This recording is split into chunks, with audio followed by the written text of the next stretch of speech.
প্রিয় দশম শ্রেণীর ছাত্রছাত্রী, আমার চ্যানেলে স্বাগতম। আজকে তোমাদের কাছে নতুন ভিডিও নিয়ে চলে এসেছি। সেটি হলো ভূগোলের তৃতীয় অধ্যায় অর্থাৎ বায়ুমণ্ডল। এই চ্যাপ্টার থেকে যে সমস্ত গুরুত্বপূর্ণ প্রশ্নগুলো রয়েছে সেগুলোর মধ্যে আজকে এমসিকিউ এবং এসিকিউ প্রশ্ন নিয়ে আলোচনা করব, যেগুলো দ্বিতীয় পর্যায়ক্রমিক মূল্যায়নে খুবই গুরুত্বপূর্ণ। এছাড়াও এই প্রশ্নগুলো তোমরা যদি ভালো করে প্রিপারেশন করো তাহলে দেখবে 2025-এ মাধ্যমিক পরীক্ষায় ভূগোল প্রশ্নে এই অধ্যায় থেকে প্রশ্নগুলো খুবই গুরুত্বপূর্ণ রয়েছে। তো চলো আমরা দেখে নিই গুরুত্বপূর্ণ প্রশ্নগুলো কি কি। প্রথমে দেখো বহু বিকল্প ভিত্তিক প্রশ্ন। এখানে প্রথমে যে প্রশ্নটি দিয়েছি, পৃথিবীর বৃহত্তম মগ্নচড়া, এই প্রশ্নের অ্যান্সার হচ্ছে গ্র্যান্ড ব্যাংক। এরপর চলো নেক্সটে, হিমপ্রাচীর সৃষ্টি হয়েছে, হিমপ্রাচীর কোথায় সৃষ্টি হয়েছে?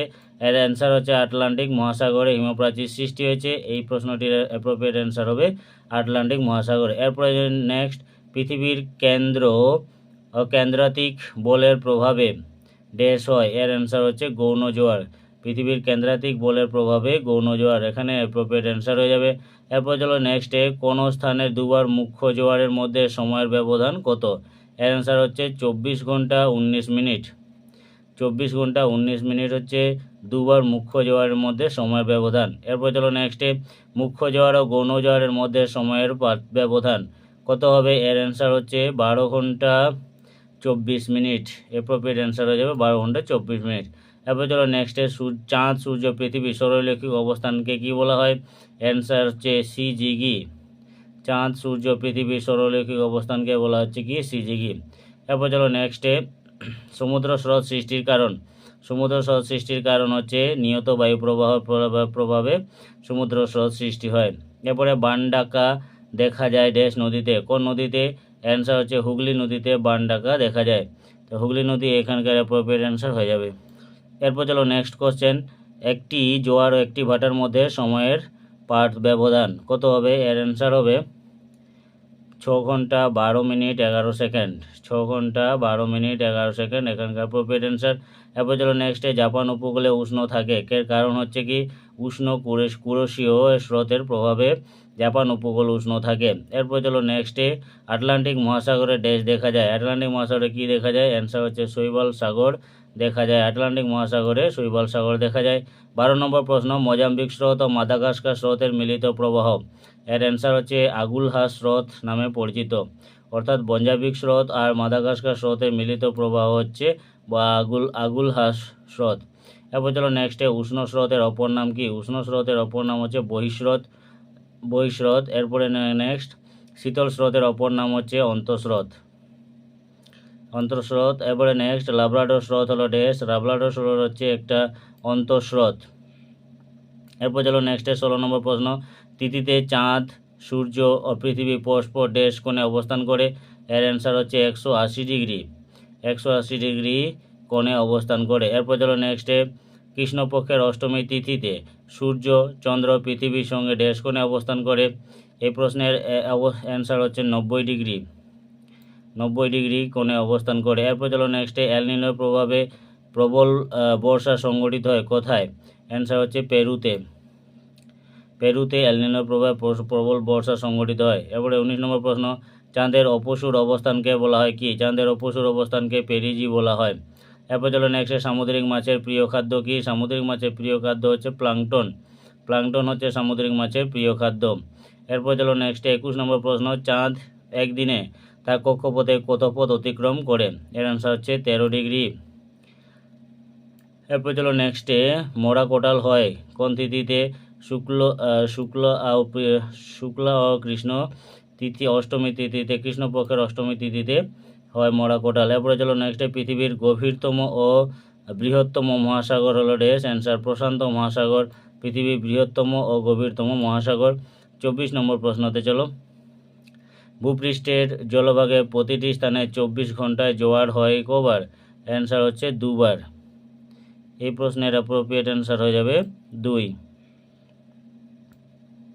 এরপর চলো নেক্সটে, জাপান উপকূলে টাইফুন নামে ভয়ঙ্কর ঝড় তুফানের সৃষ্টি হয়, এর অ্যান্সার হচ্ছে কুরোশীয় স্রোত ও শীতল বেরিং স্রোতের মিলনের ফলে, এই স্রোত দুটো মিলনের ফলে ঝড় তুফান সৃষ্টি হয়। এরপর চলো নেক্সটের প্রশ্ন হচ্ছে, নিউফাউন্ডল্যান্ডের কাছে ঘন কুয়াশা ও ঘূর্ণিঝড়ের সৃষ্টি হয়? এর প্রভাব কি? উপসাগরীয় স্রোত ও লাব্রাডোর স্রোতের মিলিত বা মিলনের ফলে। এরপর চলো নেক্সটে 27 নম্বর প্রশ্ন, ক্যালিফোর্নিয়া স্রোত প্রবাহিত হয় কোথায়? প্রশান্ত মহাসাগরে ক্যালিফোর্নিয়া স্রোত প্রবাহিত হয়। এরপরে চলো নেক্সটে 28 নম্বরে, আটলান্টিক মহাসাগরে শৈবাল সাগর সৃষ্টি হয়েছে যে স্রোতের দ্বারা, সেটি হলো কোনটি? এর অ্যান্সার হচ্ছে ক্যানারি স্রোত।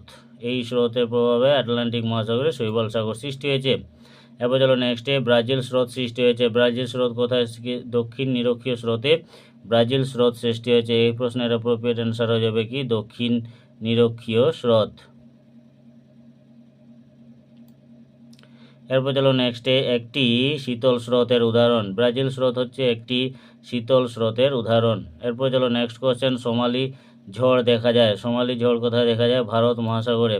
ভারত মহাসাগরে সোমালি ঝড় দেখা যায়। এরপর চলো নেক্সটে, গ্র্যান্ড ব্যাংক যে জন্য বিখ্যাত, সেটা হচ্ছে কি? আগাছা। আগাছার জন্য গ্র্যান্ড ব্যাংক বিখ্যাত। এরপরে চলো, অধিক লবণাক্ত জল প্রবাহিত কোন স্রোতে? অ্যান্সার হচ্ছে বহিঃস্রোতে অধিক লবণাক্ত জল প্রবাহিত হয়। এরপর চলো নেক্সট প্রশ্ন, কোন স্রোতের প্রভাবে ব্রিটিশ দ্বীপপুঞ্জ ও নরওয়ে উপকূল সাগরে সারা বছর ধরে মুক্ত থাকে? এর অ্যান্সার হচ্ছে উষ্ণ মহাসাগরীয় স্রোতের প্রভাবে। এরপর চলো নেক্সটে, মহাসাগর, ভারত মহাসাগর সমুদ্র স্রোত নিয়ন্ত্রিত কোন বায়ুর প্রভাবে? এর অ্যান্সার হচ্ছে পশ্চিমা বায়ুর প্রভাবে এটা নিয়ন্ত্রিত হয়। এরপর চলো নেক্সটে, জোয়ার ও বাটার প্রত্যেকের স্থায়িত্বকাল প্রায় কত? অ্যান্সার হচ্ছে 4 ঘন্টা। জোয়ার ও বাটার প্রত্যেকের স্থায়িত্বকাল কত? 4 ঘন্টা। এরপর চলো নেক্সটে, বান ডাকে ড্যাশ নদীতে? হুগলি নদীতে, দামোদর নদীতে বান ডাকে।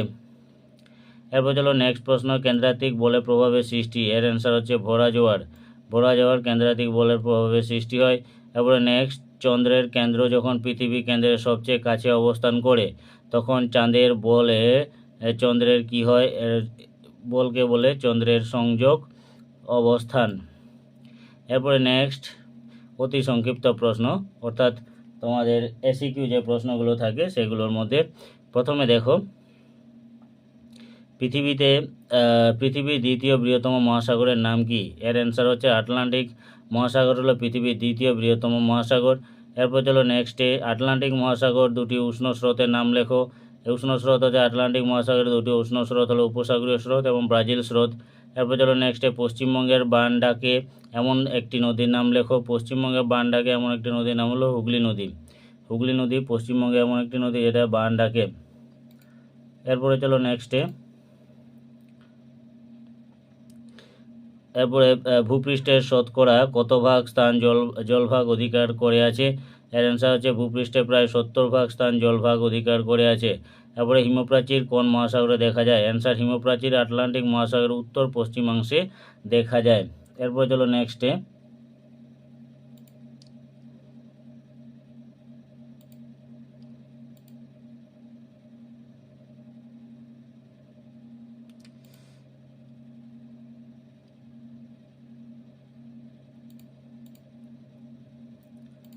Next question, হিমপ্রাচীর। নেক্সট কোশ্চেন হচ্ছে, কেন্দ্রাতিক বল কাকে বলে? কেন্দ্রাতিক বল পৃথিবীর মধ্যাকর্ষণ শক্তির প্রভাবে বিপরীতমুখী ক্রিয়াশীল বলকে কেন্দ্রাতিক বল বলে। এরপর চলো, মৌসুমী স্রোত কোন সাগরে দেখা যায়? অ্যান্সার মৌসুমী স্রোত ভারত মহাসাগরে দেখা যায়। এরপর চলো নেক্সটে, চন্দ্র জোয়ার কাকে বলে? চন্দ্র জোয়ার হচ্ছে চন্দ্রের আকর্ষণে পৃথিবীতে যে জোয়ার হয় তাকে বলা হয় চন্দ্র জোয়ার। সৌর জোয়ার কাকে বলে? সৌর জোয়ার হচ্ছে সূর্যের আকর্ষণে পৃথিবীতে যে জোয়ার হয় তাকে সৌর জোয়ার বলা হয়। এরপর চলো নেক্সটে, সিজিগি কি? সিজিগি হচ্ছে পৃথিবী, চাঁদ ও সূর্যের যখন একটি সরলরেখায় অবস্থান করে তখন সেই অবস্থানকেই সিজিগি বলা হয়। এরপরে চলো নেক্সট 11 নম্বর প্রশ্ন, পৃথিবীর বৃহত্তম মহাসাগরের নাম কি? পৃথিবীর বৃহত্তম মহাসাগরের নাম ভারত মহাসাগর। এরপর চলো নেক্সট, আটলান্টিক মহাসাগরের কোন অংশে হিমপ্রাচীর সৃষ্টি হয়? উত্তর আটলান্টিক মহাসাগরের পশ্চিমাংশে হিমপ্রাচীর সৃষ্টি হয়। তো ফ্রেন্ডস, এই ছিল আজকে গুরুত্বপূর্ণ প্রশ্ন। এই প্রশ্নগুলো তোমরা ভালো করে অবশ্যই প্রিপারেশন করবে। দেখবে এখান থেকে এমসিকিউ এসিকিউ প্রশ্ন সেকেন্ড ইউনিট টেস্টে পেয়ে গেছো। তো তো আজকের মতো এটুকুই, আবার দেখা হবে নেক্সট ভিডিওতে। ভিডিওটি যদি ভালো লাগে তাহলে অবশ্যই ভিডিওটিকে লাইক করে দেবে এবং কমেন্ট করে জানাবে। আমার চ্যানেলে যদি কোনো বন্ধু নতুন এসে থাকো তাহলে অবশ্যই চ্যানেলটিকে সাবস্ক্রাইব করে দেবে এবং ডেসক্রিপশানে দেওয়া বেল আইকনটি প্রেস করবে, যাতে আমার চ্যানেলে আপলোড এরকম বিভিন্ন ধরনের অধ্যায়ভিত্তিক প্রশ্ন উত্তরের ভিডিও নোটিফিকেশন দ্রুত তোমাদের কাছে পৌঁছে যায়। আজকের মতো এটুকুই, ধন্যবাদ।